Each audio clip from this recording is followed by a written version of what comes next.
말씀은 우리 하나님께서 사울 왕을 왕으로 세웠잖아요. 이스라엘의 초대 왕으로 세우셨어요.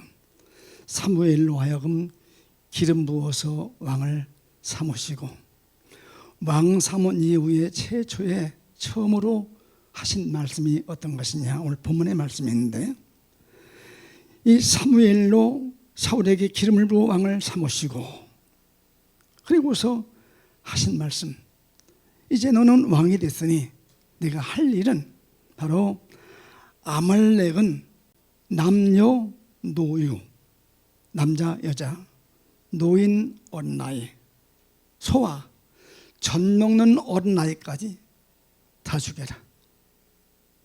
그리고 또 양도 소도 나귀까지 다 죽여라. 짐승까지 다 진멸시켜라. 아주 진멸하라. 이것이 왕된 이후에 첫 번째 주신 말씀이었고, 또 사울의 사명이었습니다.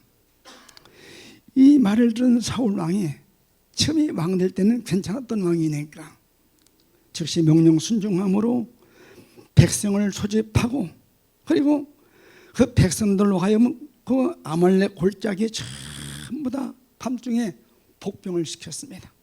다 복병시켜 놓은 후에 그 사울이 한 일이 어떤 것이냐, 겐 사람들에게, 그 아말렉 사람들이 사는 그 지역에 사는 겐 사람들에게 말하길, 너희들은 오늘 밤으로 다 빠져나가라. 그래서 생명을 살게 하라. 이래서 아말렉을 전부 진멸시킬 때에 이 겐 사람만은 모두 그날 밤에 피난시켜서 살려낸 사건이 본문의 말씀입니다. 우리 하나님께서 이 겐 사람들만은 이 땅을 떠나서, 바로 이 아말렉 골짜기에서 떠나서 너희들 생명을 살리라. 이래서 아말렉을 죽이고 겐 사람은 살려놓는 사건, 이것이 우리에게 주신 교훈이 무엇이며 무슨 말씀을 주시기 위해서 이 사건을 주셨는가? 왜 하나님께서 아말렉을 죽이고, 왜 하나님께서 겐 사람을 살려줬는가? 이게 계시고 또 이것이 교훈이고 우리에게 주시는 하나님의 은혜인데, 뭘 우리에게 깨우쳐 주시려고 주신 말씀인가? 그러면 아말렉은 누구고, 그럼 겐 사람은 누구냐? 이 아말렉 하면은 아브라함의 혈통에서 나온, 이 아브라함의 혈통의 사람이 아말렉이었습니다. 쉽게 말해서 야곱의 형이 이름이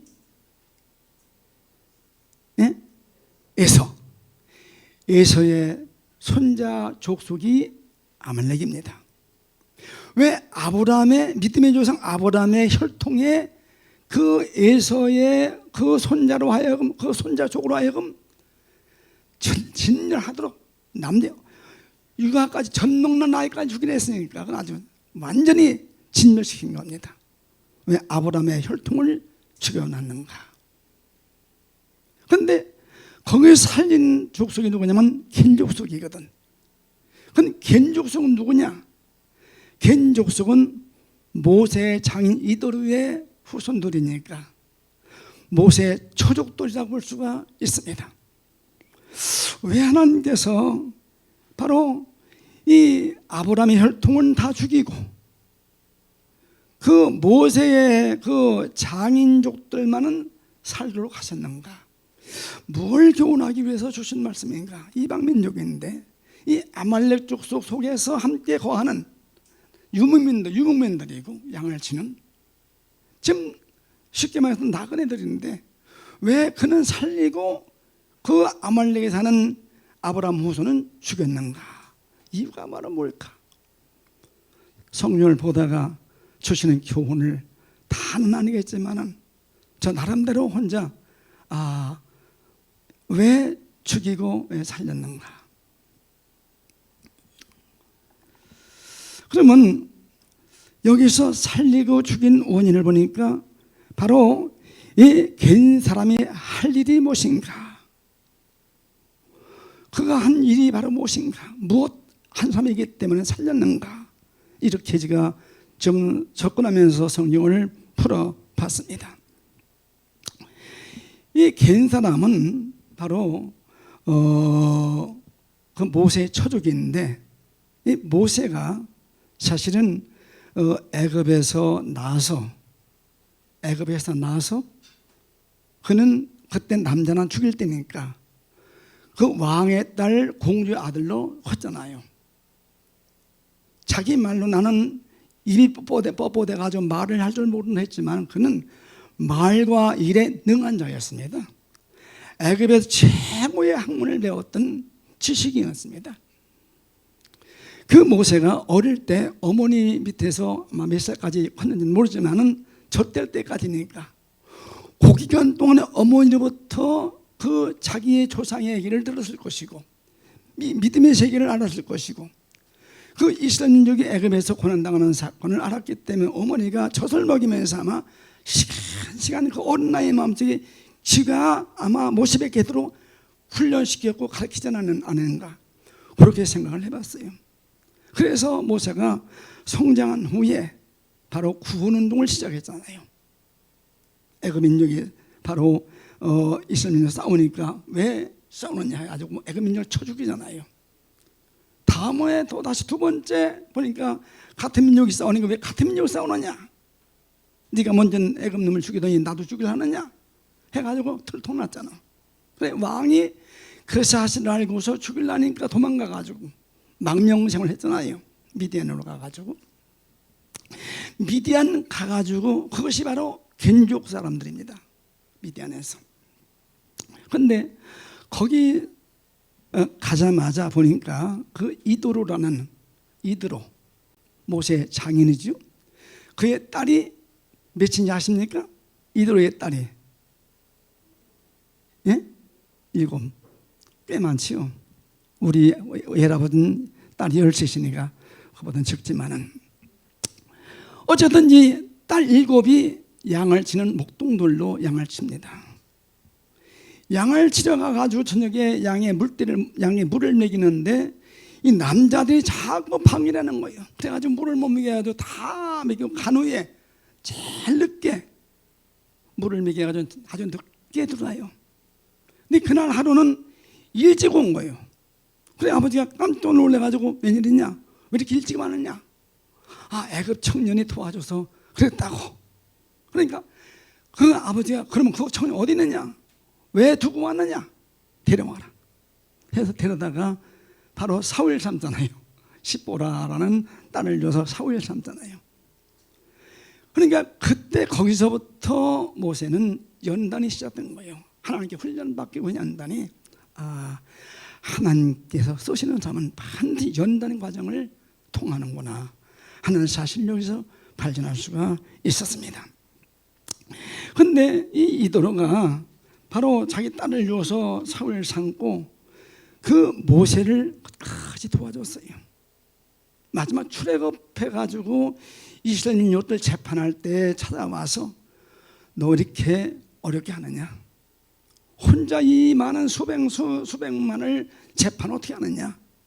10부장, 50부장, 100부장, 1000부장 삼아가지고 나눠서 하고 쉬운 건 다 이렇게 하고 가장 어려운 건 네가 해라 하면서 조언해가면서 모세로 하여금 바로 민족을 인도하고 출애굽시키는 그 일에 크게 도움을 줬던 분이 바로 장인이었더라고요. 켄 사람. 그 일도 하나님께서 참 귀히 보시고 그 진멸당할 때 살려주시는구나. 하나님의 일에 동참하는 자, 주의 일에 동역하는 자를 하나님 책임져 주시는구나 하는 사실을 혼자 제가 깨닫고 혼자 이렇게 생각을 해봤습니다. 지금 하나님께서 쓰시는 사람, 하나님께서 또 하나님께 쓰임만한 사람, 하나님 쓰시는 사람, 그분에게 쓰임만한 사람, 하나님께서 반드시 보호해 주시고 지켜주시고 그를 살려주시는데 그게 누구냐? 괜 사람이었더라고요. 그 당시에 이래서 하나님께서는 그 사실을 아시고 이 민족을 샤올 통해서 건져내게 하셨구나 하는 사실을 발견할 수가 있었습니다.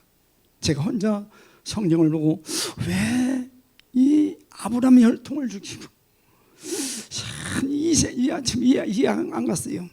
아브라함의 혈통이 에서의 후손이지만은 아브라함의 혈통은 죽이고 왜 겐 사람 이방 민족이었던 겐 사람을 살렸는가 볼 때 그가 한 일이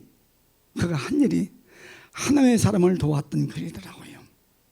주님의 쓰시는 사람을 도왔던 일이 바로 겐족이었더라고요. 그래서 언제나 바로 여기서 제가 혼자 생각하는 것은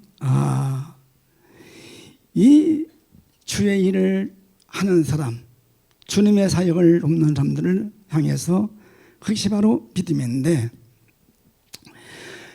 이걸 영적으로 혼자 생각을 해보니까 하나님의 사람은 바로 양심이라고 볼 수 있어요. 양심.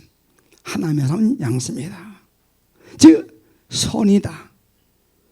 올 여러분이 모두가 이 시대의 양심들이고 여러분이 모두가 이 시대의 선입니다. 누가 뭐래도 나는 시대의 양심이고 시대의 선이다. 우리를 돕는 자는 하나님께서 절대로 그를 버리지 아니하신다. 죽게 내버려 두진 하나님이 아니시다는 사실을 발견할 수가 있었습니다. 그래서 언제나 우리는 주어진 생에 살면서 선에 협조하고 의를 보호하고 좋은 것을 보호하는 삶, 이것이 곧 신앙생활, 하나님께서 책임져 주시는 삶이라구나. 근데 그것이 참 쉽지 않더라고요. 어쨌든 오늘 우리는 말씀 붙들고 살면서 성경에서 말하는 선, 사랑하고 성경에서 말씀하시는 선을 우리가 살리고 그 선을 키워나가는 삶이 바로 영적인 삶이고 신앙의 모습이다.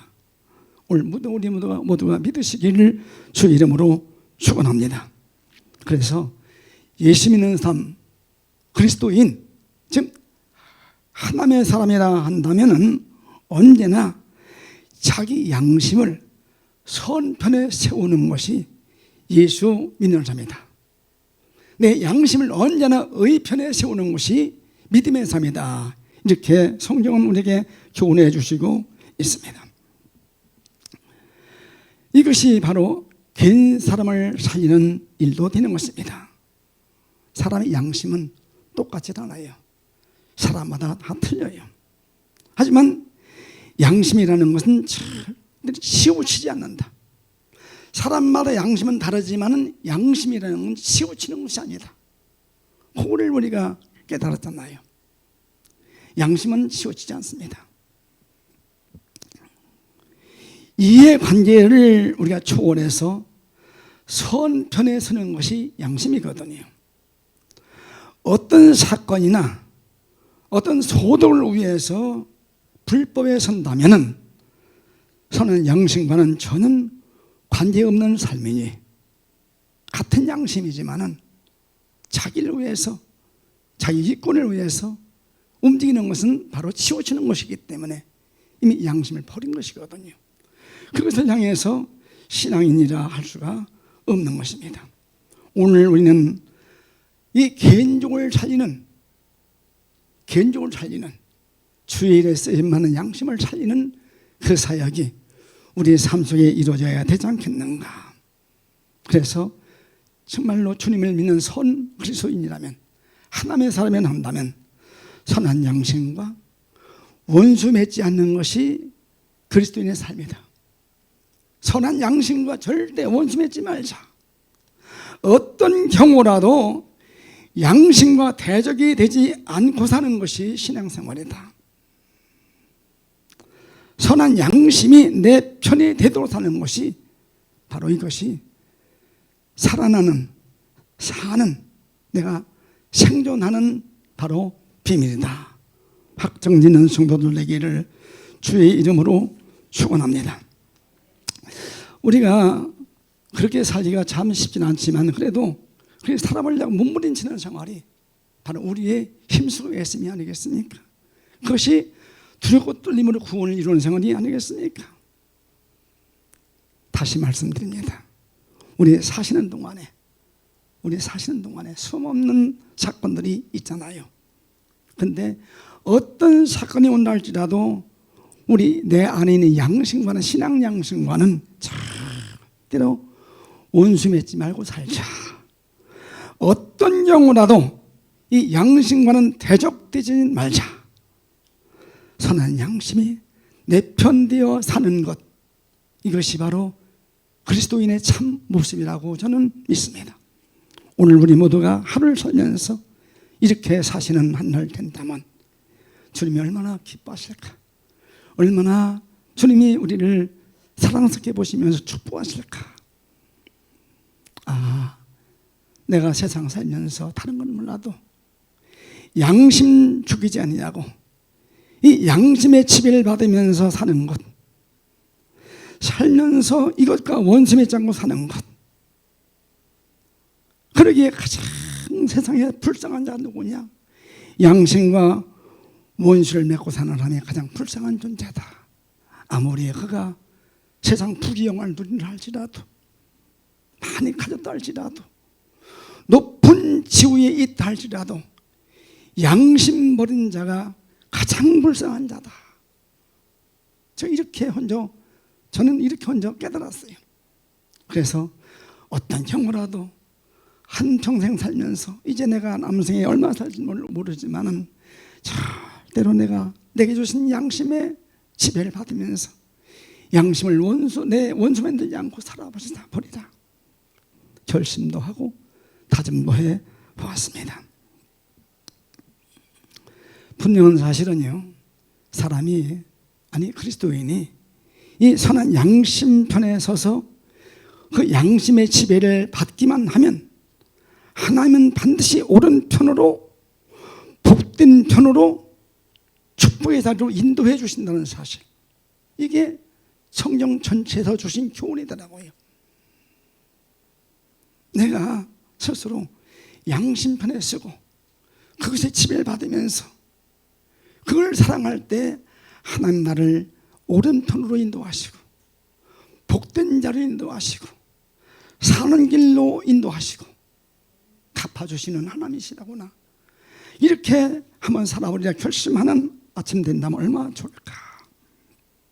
그래서 성경을 보니까 이 개인족은 바로 주의 종 모세를 바로 보호해 주었고 그의 사역을 협조해 줬던 분이 바로 개인족이었구나. 이 시대도 동일하게 주님이 쓰시는 삶을 도와주고 그를 보호해 주고 그 편에 서서 협조해 주는 자가 하나님의 보호를 받는구나. 하나님의 보호를 받는 삶을 사십시다. 우리가 쉽게 말하면 우리 교회 다 똑같이 하나님의 사람입니다. 똑같이 다를 것이 똑같이 하나님의 사람들이요. 오늘 우리 학생이 나와서 찬양인도 하고 기도했는데 그게 하나님의 일이거든요. 하나님의 사람이거든요. 근데 또 우리가 보이는 면에서 이 교회 담임 목사가 또 하나님의 사람이거든요. 그 편에 서서 그를 협조해주고 그를 도와주고 그와 함께하면서 구원운동 이루는 것이 바로 개인족의 사명이었구나. 이것 때문에 아말렉이 죽을 때 하나님께서 사울을 통해서 살려주셨구나. 모세 분명 하나님의 쓰시는 사람이었습니다. 그 모세에게도 단점도 있었어요. 잘못도 있었어요. 혈기도 있었고요, 교만도 있었고요, 실수도 있었어요, 범죄도 공부했어요. 그렇지만 하나님께서 그 개인족 장인의 수시로 그 잘못될 때마다 가서 지적해주고 고쳐주고 하면서 협조해줬고, 그것이 바로 개인족이 한 일이었구나. 우리 살면서 이러한 일을 감당하는 성도만 된다면 얼마나 복된 삶일까. 이렇게 살아가는 우리 중문교회 모든 성도들 되시기를 주의 이름으로 축원합니다. 교회에서 그 사명만 바로 하면 됩니다. 그래서 성경은 제가 어저께 여기 일찍 나와서 기도하다가 퍼뜩 스쳐가는 생각이 있어서 제 말씀을 듣는데, 아침에 기도하다가 퍼뜩 스쳐가는 생각이 어떤 것이냐, 데살로니가전서 5장 19절 16절 이하까지 말씀을 보니까, 처음에는 항상 기뻐라, 쉬지 말고 기도라, 범사에 감사라, 이는 우리 하나님의 뜻이라고 말씀하셨어요. 그것이 뜻이라고 했어요.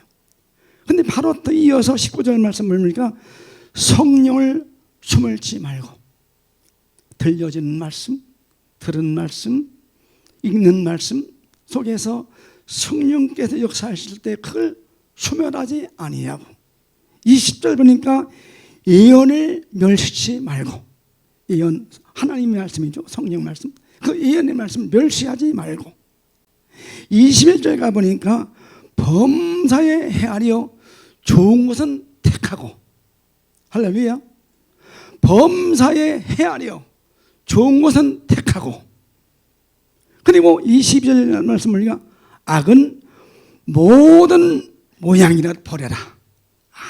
이것이 바로 견족의 사명이고, 이것이 바로 하나님 보호를 받는 삶이고, 이것이 바로 하나님 옳은 길로 인도해 주시는, 인도함 받는 축복의 길이라구나. 그렇게만 하면 23절 가보니까 뭐라고 말씀하셨느냐, 평강의 하나님이 친히 너희로 온전히 거룩하게 하시고, 또 너의 온 영과 혼과 몸이 우리 주 예수 그리스도 강림하실 때에 흠 없이, 그때 흠 없이 보존되기를 원하노라. 늘 암송했던 말씀이지만 아침에 팍떡 생각나면서, 그래, 내 일생 살면서 바로 이 말씀의 의지에서 견종망 마지막 때, 이 멸망당할 때 살아나는 방법, 하나님 보호를 받는 방법, 인도받는 방법, 바로 살 길의 도피로 피하는 방법이 어떤 것이냐, 바로 이 성령을 소멸하지 아니하고, 예언을 멸시하지 아니하고, 범사에 헤아려서 좋은 걸 택하고, 악은 모든 모양마저도 버리는 삶이, 이게 바로 견족의 삶이라구나, 이 믿음의 삶이라구나, 양심의 삶이라구나, 선한 삶이라구나, 하나님께서 책임져 주시는 삶이라구나. 그래서 24절 가보니까 데살로니가전서 5장 24절입니다. 그렇게 말씀하셨더라고요. 너희를 부르시는 이는,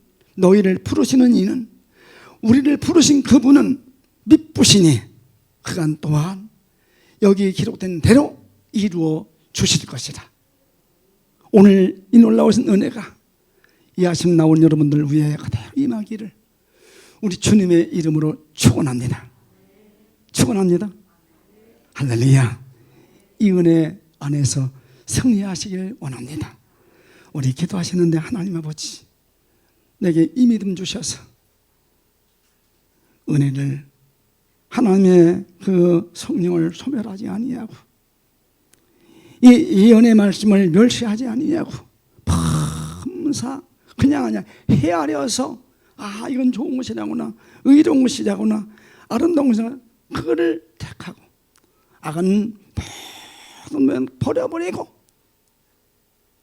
주 앞에 거룩한 자로 영, 혼, 몸이 바로 주 앞에 주님 오시는 날 흠없게 보존되는 우리 되게 해달라고 그렇게 기도하시다가 돌아가십시다. 우리 주여 부르면서 기도하십니다. 주여